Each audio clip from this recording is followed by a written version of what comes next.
Elena, malay ka na pala. Nakaligtas ako? Oo, Elena. Ginamat ka ng iyong kapatid, si Danaya. Abisa lang Eshma kay Emre. Kay Danaya. Nabuhay pa ako.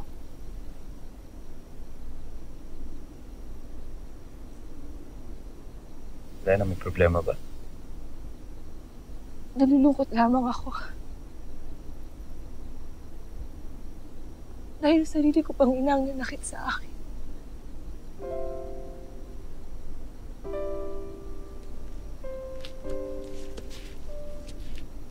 Alam mo, Elena, sana sumama yung loob sa iyong inang Reyna. Pagkat nasa ilalim siya ng kapangyarihan ng mga kalaban. Alam ko. Kaya ako natutuwa. Nabuhay pa ako. Dahil ibig kong sagipin ng aking ina.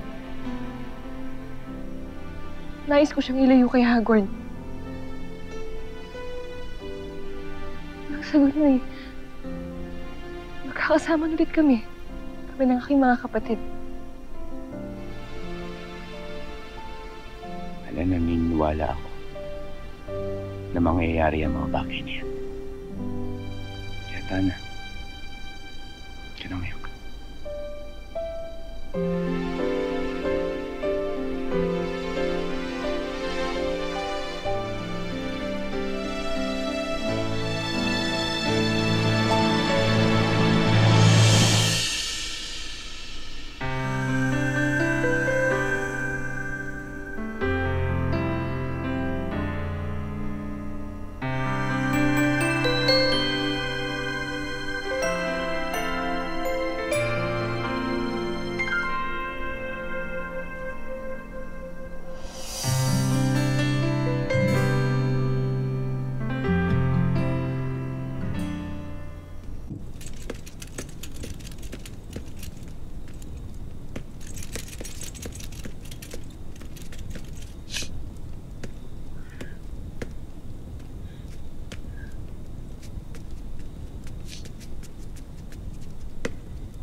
Ariana.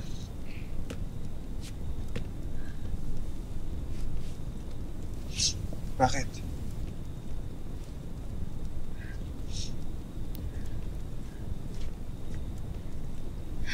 Kung pansinin, Pau. Wala ito. Ariana, anong problema mo? Huwag kang masikreto sa akin. Kaibigan mo ko. Safe sa akin yung... ang ibig sabihin, ligtas sa akin yung sikreto mo. Alam kong wala akong karapatan na masaktan. Hindi ko naman kaano-ano si Rama Ibrahim. Pero nasasaktan ako. Sa tuwing nakikita kong nagiging malapit na sila ni Sangre Elena, bakit ako nagkakaganito? Bakit pakiramdam ko? Sa akin siya dapat. Kasi nga, mahal mo siya. Diba? Nagsiselos ka. Gusto mo na mahalin ka din ni Rama Ibrahim. Diba? Kasi gusto mo na kayong magkatuluyan.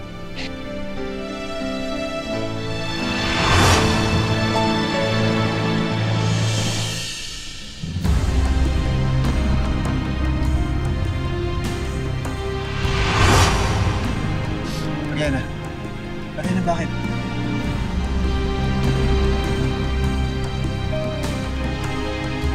Madalas ko siyang makita sa aking isipan. Sino? May bulto sa tabi ni Emre. Si Hara Amihan. Madalas ko nakikita sa aking isipan ang mga pangyayari sa kanyang nakaraan.